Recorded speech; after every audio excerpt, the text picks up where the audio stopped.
Magandang araw mga bata, ako nga pala ang inyong guro para sa araw na ito. Ako si Teacher Nay at ako ang makakasama ninyo sa ating paglalakbay at signaturang Filipino.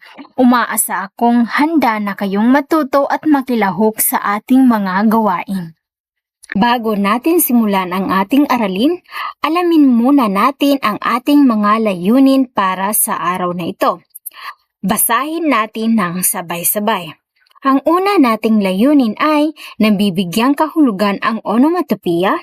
Ikalawang layunin, nagagamit ang onomatopoeia sa pagbuo ng pangungusap.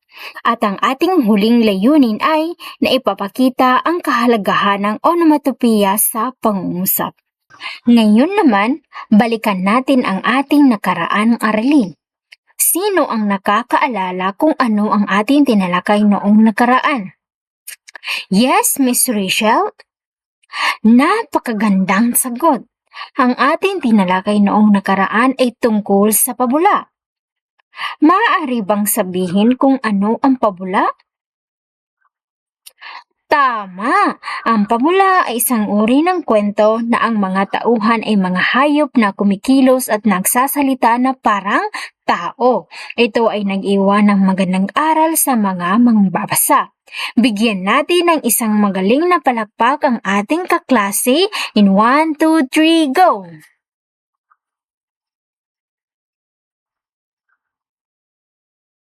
Ngayon naman, magkakaroon tayo ng isang maikling gawain. Alam niyo ba ang kantang May Tatlong Bibi Akong Nakita? Napakagaling! Ngayon, sabayan ninyo ako sa pag-awit ng kantang Tatlong Bibi. Pagkatapos ng kanta, mayroon akong mga katanungan sa inyo.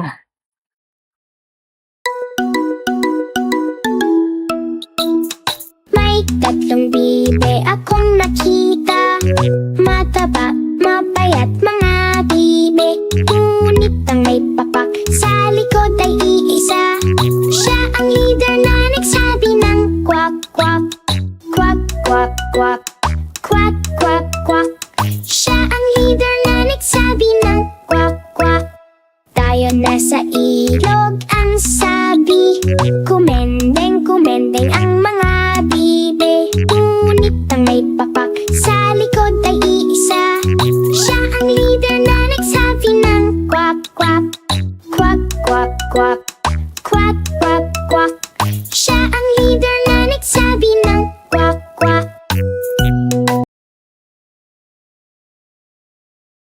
Ano ang tunog na paulit-ulit nating naririnig sa kanta? Yes, Maria? Tama! Ang sagot ay kwak-kwak. Bigyan natin ng isang excellent clap or magaling clap si Maria in 1, 2, 3, go! At ngayon, narito na ang ating bagong aralin. Mga bata, ano kaya ang onomatopoeia? Ang onomatopoeia ay isang uri ng tayutay na gumagamit ng mga salitang ginagaya ang tunay na tunog ng tao, hayop, bagay at maging anang kalikasan. Madali lamang itong tandaan. Kapag ang salita ay ginagaya ang isang tunog, ano ang tawag natin dito? Very good! Onomatopoeia. Bigyan natin ang ating mga sarili ng malaking palakpak. Ngayon naman ay tingnan natin ang ilang halimbawa ng onomatopoeia. Handa na ba kayo? Magaling! Ano ang tunog ng aso? Very good! Ang tunog ng aso ay aw-aw. Ano naman ang tunog ng pusa? Tama! Ang tunog ng pusa ay meow-meow. Ano naman kaya ang tunog ng isang ibon? Very good! Ang tunog ng isang ibon ay tweet-tweet. Napakahusay ninyong lahat. Mukhang naiintindihan na ninyo kung ano ang onomatopoeia. Bigyan natin ang ating mga sarili ng isang mahusay clap in 1, 2, 3, go! Ngayon, Subukan natin gamitin ang ating natutunan sa pamamagitan ng isang maikling kwento. Makinig kayong mabuti dahil pagkatapos ay may mga itatanong ako sa inyo. Ang tatlong alaga ni Aling Nena. Si Aling Nena ay may tatlong alaga. Si Asong Buto, ang pusang si Muning, at ang ibong si Pikpik. Mahal na mahal niya ang mga ito at araw-araw niyang pinapakain, pinapaliguan at kinakausap. Isang umaga, sinabi ni Aling Nena, "Pupunta muna ako sa palengke. Maghintay kayo rito." Ha? Paglabas niya, klak! Ang tunog ng pagsara ng pinto. Nang wala na si Aling Nena, nagkatinginan ang tatlong alaga. Sabi ni Muning, "Meow, meow, meow. Ang bait-bait ni Aling Nena sa atin." "Oo, gusto kong magpasalamat sa kanya," tumahol si Buto. "Aw, aw, aw." "Tweet, tweet, tweet. Linisin natin ang bahay para matuwa siya," masidlang sabi ni Pikpik. Sumang-ayon silang tatlo at agad nagsimulang magtrabaho.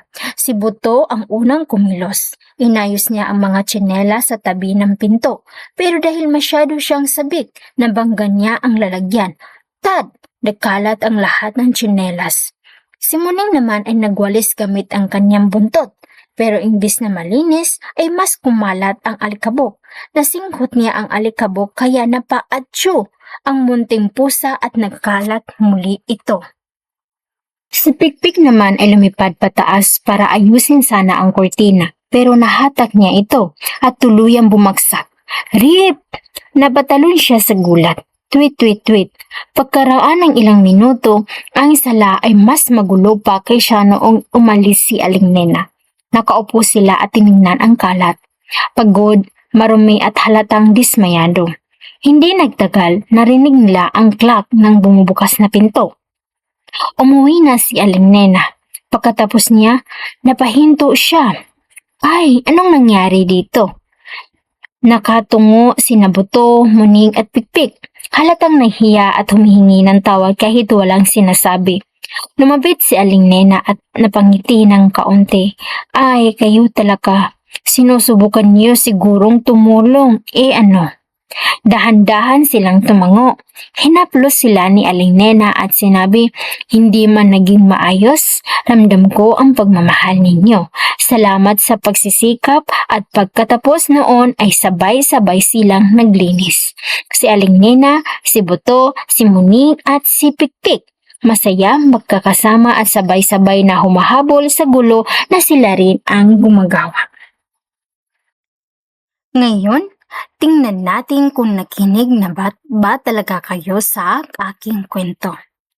Ano-ano ang mga tunog na lumabas sa kwento? Yes, Mistress Nia? Magaling, Mistress Nia. Bigyan natin ng palakpak si Mistress Nia in 1, 2, 3, go! Ang mga tunog na lumabas sa kwento ay ang tunog ng aso, aw-aw, at ang pusa, meow-meow, at ang ibon na tweet-tweet, at ang pagbukas ng pinto, tad, at ang pag-atsu ni Muning na atsu, at ang pag-grip ng kurtina at rip, at ang tunog ng hangin na shush. Sa puntong ito, pag-usapan natin kung ano ang ating napansin sa halimbawa ng onomatopoeia. Una, ang mga salitang ito ay ginagaya ang tunay na tunog ng ating naririnig sa ating paligid. Pangalawa, mas nanigiging buhay at kawili-wili ang kwento kapag gumagamit ng onomatopoeia, at ang panghuli, mas madaling mauunawaan ng mga mambabasa o tagapakinig ang mensahe ng tekstong binasa. Ngayon naman ay magkakaroon tayo ng maikling gawain. Basahin ng mabuti ang bawat pangungusap at tukuyin ang salitang nagsasaad ng tunog o onomatopoeia. Isipin kung anong tunog ang inilalarawan ng bawat salita at kung paano ito makakatulong sa pangungusap. Halimbawa, sa pangungusap na ang tiktak ng relo ay tila nagsasabing ikaw ay paparating na. Ang salitang tiktak ang onomatopoeia. Sa susunod na gawain, bubuo naman kayo ng sariling pangungusap gamit ang mga sumusunod na onomatopoeia. Boom, ding dong, Chuchu, ble, at brum brum. Gamitin ang inyong imahinasyon at siguraduhin malinaw ang kahulugan ng inyong pangungusap. Bilang pagbubuod ng ating aralin, ang onomatopoeia isang uri ng tayutay na ginagaya ang tunay na tunog ng hayop, tao, bagay o ng kalikasan. Ito ay nakakatulong upang mas maging malinaw, masining at mas kawili-wili ang ating mga pangungusap at kwento. Mahalaga ang paggamit ng onomatopoeia sapagkat nagiging mas masaya at makulay ang mga kwento. Nakakatulong din ito upang mas madali mailarawan ang mga pangyayari at mapalawak ito ang ating imahinasyon bilang mga mambabasa at manunulat. Para sa ating pagtataya, tingnan ng mabuti ang mga larawan. Sa hanay A, isulat ang tunog na nilikha ng bawat larawan. Sa hanay B naman, bumuo ng isang pangungusap gamit ang tunog ng inyong isinulat. Basahin at unawain ng mabuti ang panuto bago simulan ang gawain. Mayroon lamang kayong 5 minuto para gawin ang ating pagtataya.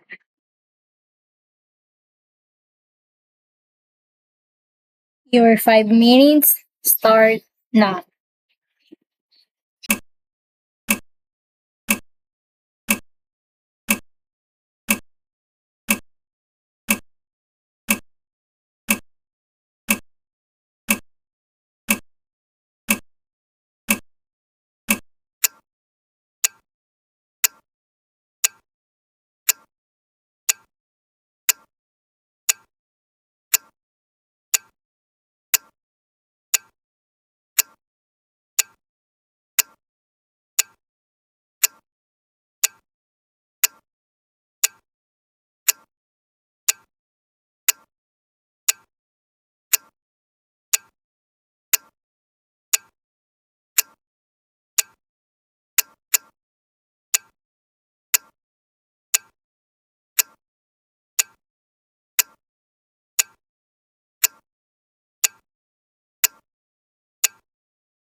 Class, tapos na po ang inyong 5 minuto. Maaaring pakipasa na po ang inyong papel dito sa harapan. In a count of 5 and 1, 2, 3, 4, 5. Narito na po ba ang lahat ng papel ninyo? Mahusay. Kung gayon, magpatuloy na po tayo sa inyong takdang aralin para sa araw na ito. Bilang takdang aralin, makinig sa iba't ibang tunog na inyong naririnig sa loob ng inyong tahanan. Pumili ng 5 tunog at isulat kung ano ang pinagmula ng tunog at ang katumbas nitong onomatopoeia. Halimbawa, ang tunog ng orasan ay tik-tak at ang tunog ng kampana ay dingdong. Isulat ito sa inyong kwaderno at ihanda para sa ating susunod na talakayan. At dito nagtatapos ang ating talakayan tungkol sa onomatopoeia. Maraming salamat sa inyong pakikinig at aktibong pagkikilahod. Sana ay may natutunan kayo bago ngayong araw. Magandang araw sa ating lahat.